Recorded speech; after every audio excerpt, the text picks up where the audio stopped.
नमस्कार। Atul Pandey classes for general science में आप सभी का स्वागत है। जो साथी हमसे जुड़े हुए हैं उनको बहुत बहुत धन्यवाद हमसे जुड़ने के लिए, और भी साथियों को अपने साथ जोड़ने का प्रयास करिए। आप सभी से हमारा एक ही अनुरोध है कि वीडियो को लास्ट तक देखिए, क्योंकि लास्ट तक आपको आपकी जरूरत की कुछ ना कुछ चीजें जो आपके प्रतियोगी परीक्षाओं, आपके बोर्ड एग्जामों के लिए इंपॉर्टेंट होगी, उसके दृष्टिगत बताई जाती है लास्ट तक। तो इस कारण एक ही अनुरोध कि वीडियो को लास्ट तक देखिए, लाइक करिए दोस्तों, कमेंट करिए, शेयर करिए दोस्तों से। ये हमारा अनुरोध आप सभी से। हम अपनी क्लास को स्टार्ट करते हैं। पीछे जनरल की साइंस की क्लास में हम आपको सेल चैप्टर से रिलेटेड सेल क्या चीज होती है उसकी खोज, दो प्रकार की cell, eukaryotic prokaryotic cell. Eukaryotic cell में क्या चीज पाई जाती है, प्रोकैरियोटिक सेल में क्या चीज पाई जाती है, ये चीजें आपको हमने बताया था, जो आपके लिए बहुत ही इंपॉर्टेंट और बहुत ही जरूरी आवश्यक चीज है। आगे कुछ वन लाइनर वेरी इंपॉर्टेंट चीजों को नोट करिएगा। वन लाइनर जो आपके एग्जाम के दृष्टिकोण से बहुत ही महत्वपूर्ण होते हैं, उनको नोट डाउन करिएगा। जैसे सबसे पहली चीज इसमें आती है कि सबसे छोटी कोशिका क्या है। सबसे छोटी कोशिका, तो सबसे छोटी कोशिका की यदि बात करें, सबसे छोटी कोशिका कमेंट करिएगा जिसको पता होगा। सबसे छोटी कोशिका, सबसे छोटी कोशिका जो है वह एक जीवाणु कोशिका है जिसका नाम है माइकोप्लाज्म। माइकोप्लाज्म, माइकोप्लाज्म गैली, माइकोप्लाज्म गैली सेप्टिकमा, माइकोप्लाज्म गैली सेप्टिकमा, माइकोप्लाज्म गैली सेप्टिकमा। ये सबसे पहली जानकारी है, सबसे छोटी कोशिका। दूसरी जानकारी, सबसे लंबी कोशिका। सबसे लंबी कोशिका, सबसे लंबी कोशिका की यदि बात करें कि सबसे लंबी कोशिका क्या है, तो सबसे लंबी कोशिका है न्यूरॉन कोशिका, मीन्स तंत्रिका कोशिका। तंत्रिका, तंत्रिका कोशिका सबसे लंबी कोशिका और सबसे बड़ा ऊतक भी है, जिसको बोलते हैं न्यूरॉन सेल। पूछा जाए कि सबसे बड़ी सेल, सबसे बड़ी कोशिका, तो सबसे बड़ा सेल या सबसे बड़ी कोशिका क्या है? तंत्रिका कोशिका, सबसे लंबी कोशिका। और तीसरी चीज यदि पूछी जाए कि सबसे बड़ी कोशिका, क्या पूछी जाए? सबसे बड़ी कोशिका, तो सबसे बड़ी कोशिका के बारे में कहेंगे, सबसे बड़ी कोशिका शुतुरमुर्ग का अंडा। सबसे बड़ी कोशिका जो है ऑस्ट्रिच एग, शुतुरमुर्ग, शुतुरमुर्ग का अंडा, शुतुरमुर्ग का अंडा मीन्स ऑस्ट्रिच एग। ये हमारी जानकारी के लिए, हमारी प्रतियोगी परीक्षाओं के लिए या फिर वैसे बोर्ड एग्जामों के लिए, एमसीक्यू के लिए इंपॉर्टेंट चीजें मटेरियल की सबसे छोटी कोशिका स्मॉलेस्ट जीवाणु है जिसका नाम है माइकोप्लाज्म गैली सेप्टिकमा, माइकोप्लाज्म गैली सेप्टिकमा। और सबसे बड़ी लंबी कोशिका तंत्रिका कोशिका, सबसे बड़ी कोशिका क्या है? शुतुरमुर्ग का अंडा। ठीक है, इसको नोट करिएगा। जैसे कोशिकाएं कई प्रकार की होती हैं, दो कोशिका की बात की गई, प्रोकैरियोटिक, यूकैरियोटिक कोशिका। लेकिन कुछ ऐसी कोशिकाएं हैं जिनका आकार, शेप, साइज अलग अलग होता रहता है, उनके कार्य भी अलग अलग होते हैं। तो उनके शेप साइज के आधार पर कुछ छोटी बड़ी लंबी कोशिका बताई गई आपको। ठीक, जिस तरह की कोशिकाएं किसी पौधों में या जानवरों में पाई जाती हैं, उन कोशिकाओं का अलग अलग काम होता है। ठीक, तो सेल के स्ट्रक्चर के आधार पर दो तरह की कोशिकाएं पिछले क्लास में बताई गई, प्रोकैरियोटिक और यूकैरियोटिक कोशिका। लेकिन कोशिका की संख्या के आधार पे, कोशिका की संख्या के आधार पे जीव बताया जाता है। कोशिका की संख्या के आधार पे दो तरह के जीव होते हैं।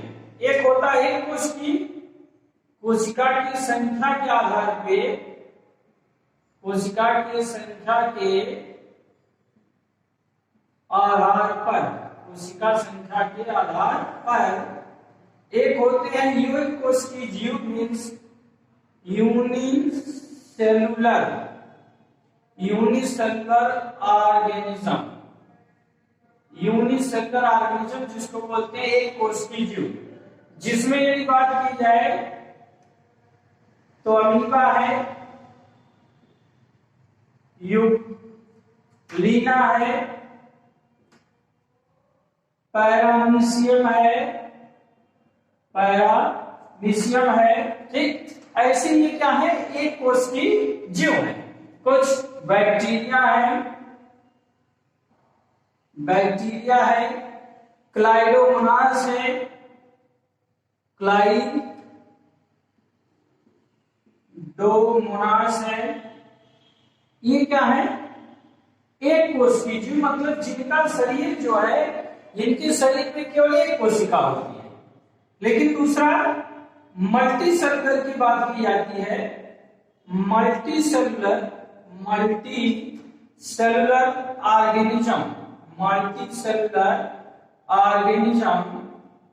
मल्टी सेलुलर ऑर्गेनिज्म के अंतर्गत हम सभी आते हैं। ऑल प्लांट्स, सभी पौधे, all plants and animals, all plants and animals. बात कर ले तो फंजाई भी होगा, बात कर ले क्या, फंजाई भी होगा, ठीक है। तो कोशिका संख्या के आधार पर दो तरह के जीव, एक कोश की जीव है और दूसरा क्या है, बहुकोश की जीव। एक कोश की जीव मीन्स जो एक कोशिका से बना हुआ है, मीन्स जिसको बोला गया यूनिसेलुलर, और फिर दूसरा कहा गया मल्टी सेलुलर मीन्स बहुकोश की जीव, बहुकोशिकीय जीव। सभी इसी तरीके से हमारे साथ जुड़े रहिए। हम आपको ऐसी छोटी छोटी चीजें आपके एग्जामिनेशन पॉइंट ऑफ व्यू से तैयार करते रहेंगे।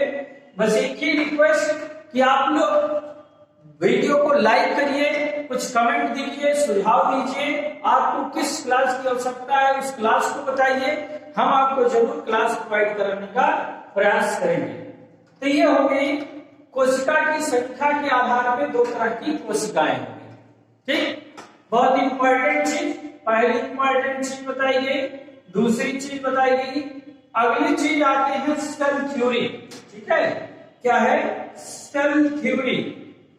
सेल थ्योरी मीन्स कोशिका सिद्धांत किसने दिया, सबसे पहली चीज यही है। सेल थ्योरी की बात करते हैं तो कोशिका सिद्धांत क्या है भाई, कोशिका सिद्धांत। तो कोशिका सिद्धांत में यह बताया गया है कि प्रत्येक जीव एक कोशिका से मिलकर बने होते हैं, ठीक है। प्रत्येक जीव की उत्पत्ति एक कोशिका से होता है। अब ऐसे जीव हैं जिनके पास एक कोशिका भी हो सकता है और एक से अधिक कोशिकाएं भी हो सकती है। जैसे आपने बताया एक कोश की जीव है और बहुकोश की जीव है।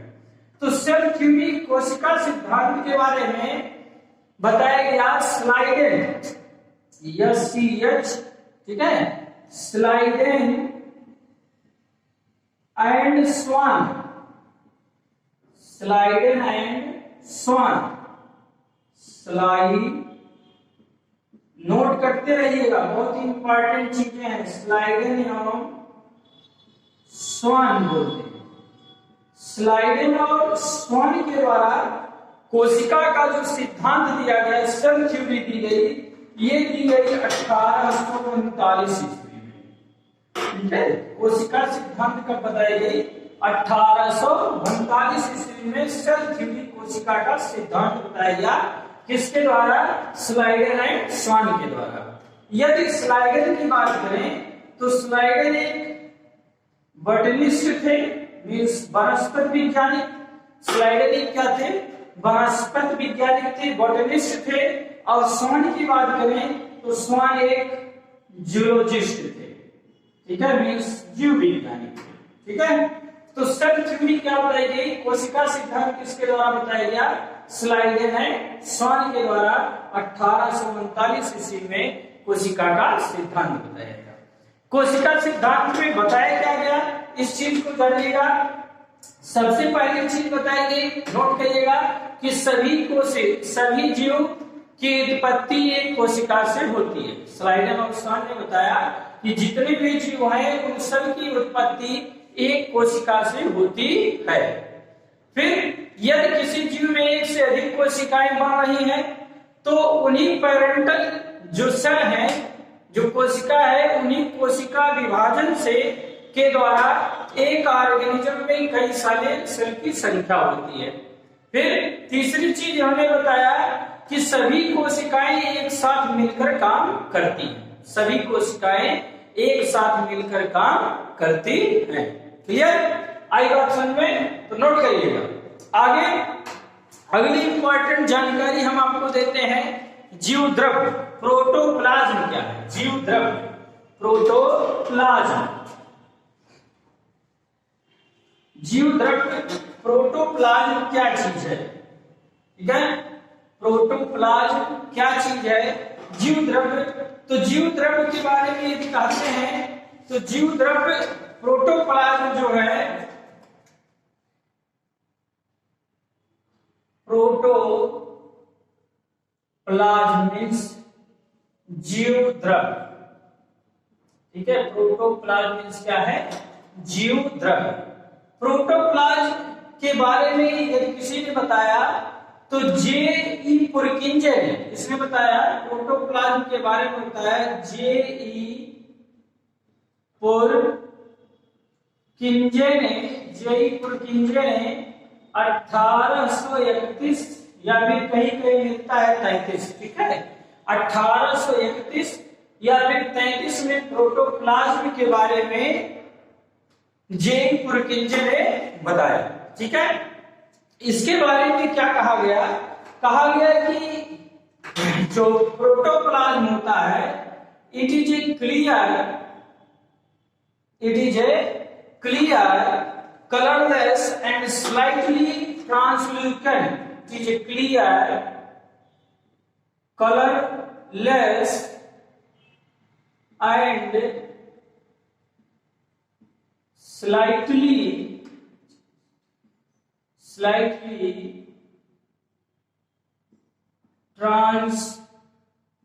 and slightly translucent jelly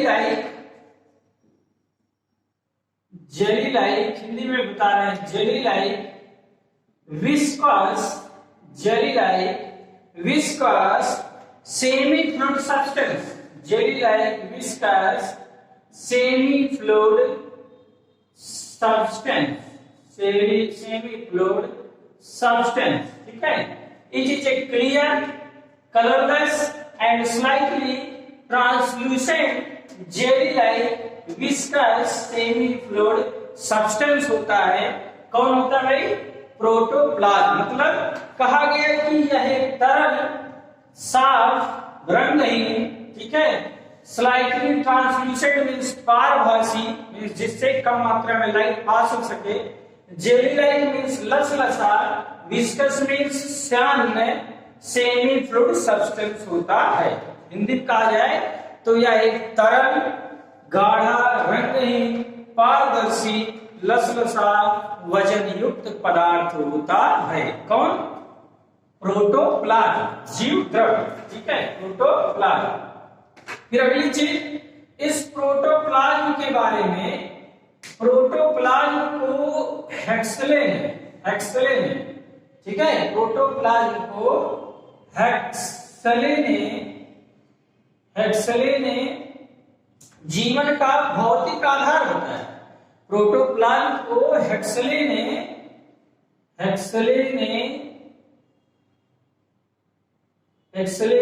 जीवन का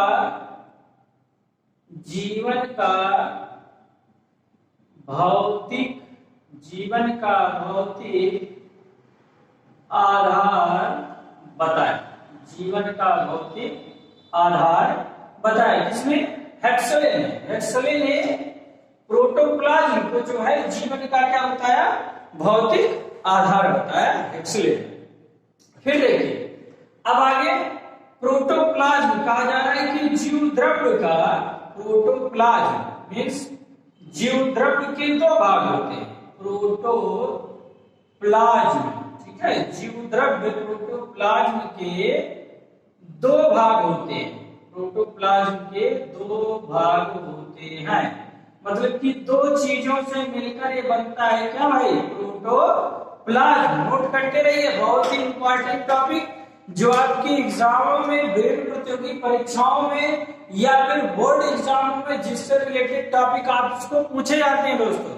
तो चैनल को सब्सक्राइब नहीं किए तो सब्सक्राइब कर लीजिए, शेयर कर दीजिए, तुरंत शेयर करिए, लाइक भी कर दीजिए, कमेंट भी करिए, अपने दोस्तों को भी शेयर करिए, ज्यादा से ज्यादा दोस्तों को भी जोड़ने का प्रयास करिए। बहुत इंपॉर्टेंट क्लास हम आपको प्रोवाइड करा रहे हैं। जीव द्रव्य प्रोटोप्लाज्म के दो भाग होते हैं। एक भाग की बात करते हैं तो ये होता है, इसमें एक भाग होता है साइटोप्लाज्म। साइटोप्लाज्म, साइटोप्लाज्म को बात कहें तो कहते हैं इसको कोशिका द्रव्य। साइटोप्लाज्म की बात करें तो साइटोप्लाज्म को कहते हैं क्या, कोशिका द्रव्य। साइटोप्लाज्म क्या है, कोशिका द्रव्य है, ठीक है। साइटोप्लाज्म क्या है, कोशिका द्रव्य है। और कोशिका द्रव्य के बारे में बात करें तो जो कोशिका द्रव्य होता है वह केंद्रक एवं कोशिका झिल्ली में सेल मेम्ब्रेन के बीच में होता है, ठीक है। साइटोप्लाज्म कहां पाया जाता है तो कह रहा है केंद्रक, केंद्रक मीन्स न्यूक्लियस, न्यूक्लियस और कोशिका झिल्ली, कोशिका झिल्ली। वीडियो को लास्ट तक देखिए, आपको बहुत सारी जानकारी की चीजें प्राप्त होंगी। केंद्रक और कोशिका झिल्ली की बात करते हैं तो इसको कहते हैं सेल मेम्ब्रेन। क्या कहेंगे, सेल मेम्ब्रेन।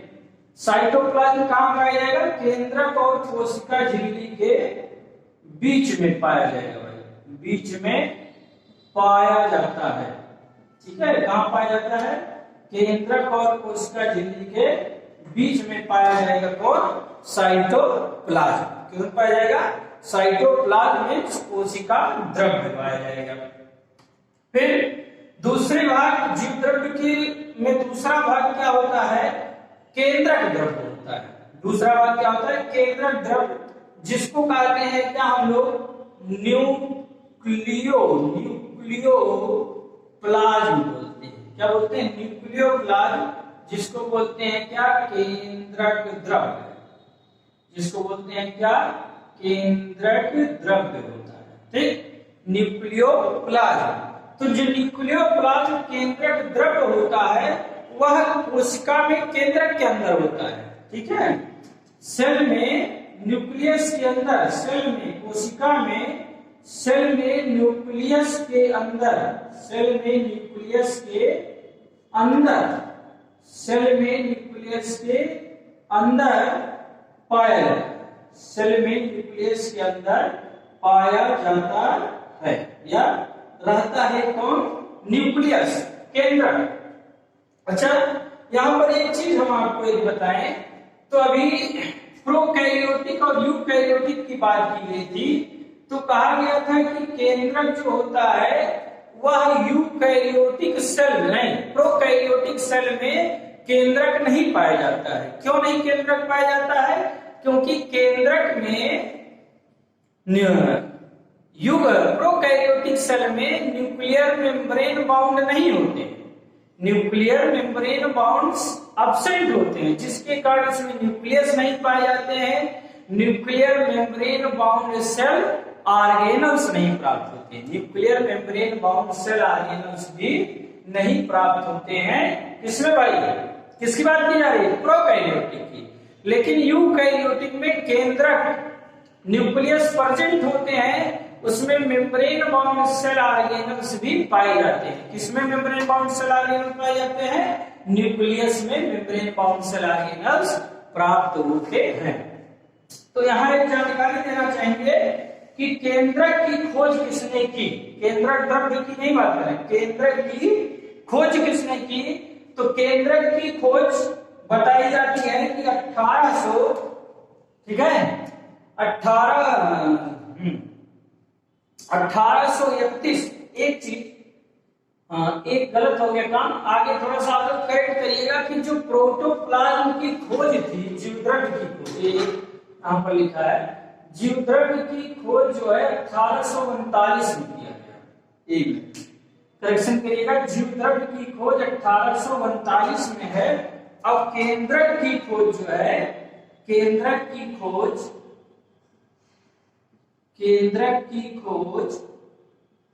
1831 या फिर 33 बताया जाता है। 1831 और 33 में रॉबर्ट ब्राउन के द्वारा। किसके द्वारा भाई?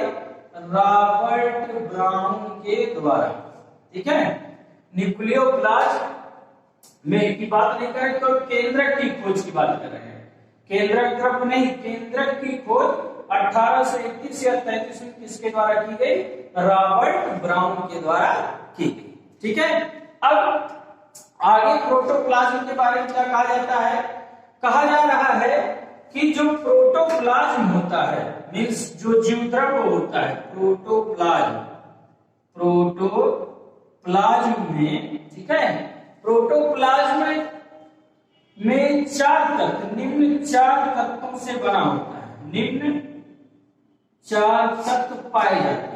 प्रोटोप्लाज्म में निम्न 4 तत्व पाए जाते हैं। प्रोटोप्लाज्म में निम्न 4 तत्व पाए जाते हैं। आप सभी का हमारे channel Atul Pandey classes for general science में स्वागत है। आप सभी हमारे क्लास को ज्वाइन करिए, आप अपने दोस्तों से भी ज्वाइन कराइए। हम ऐसे ही क्लास आपको चैप्टर वाइज प्रोवाइड कराते रहेंगे। प्रोटोप्लाज्म में 4 तत्व पाए जाते हैं। और तत्व है क्या? ठीक है, नोट कीजिए साथ में। एक है ऑक्सीजन। तो ऑक्सीजन के बारे में कहा गया है कि ऑक्सीजन इसमें 76%, प्रोटोप्लाज्म में ऑक्सीजन 76%। ठीक, फिर दूसरा चीज कार्बन। कार्बन के बारे में कहा जा रहा है कि लगभग कार्बन 10.5%। तीसरा चीज क्या है इसमें? हाइड्रोजन। और हाइड्रोजन के बारे में कहा जा रहा है 10%। हाइड्रोजन कितना है? 10%। और नाइट्रोजन कितना है इसमें?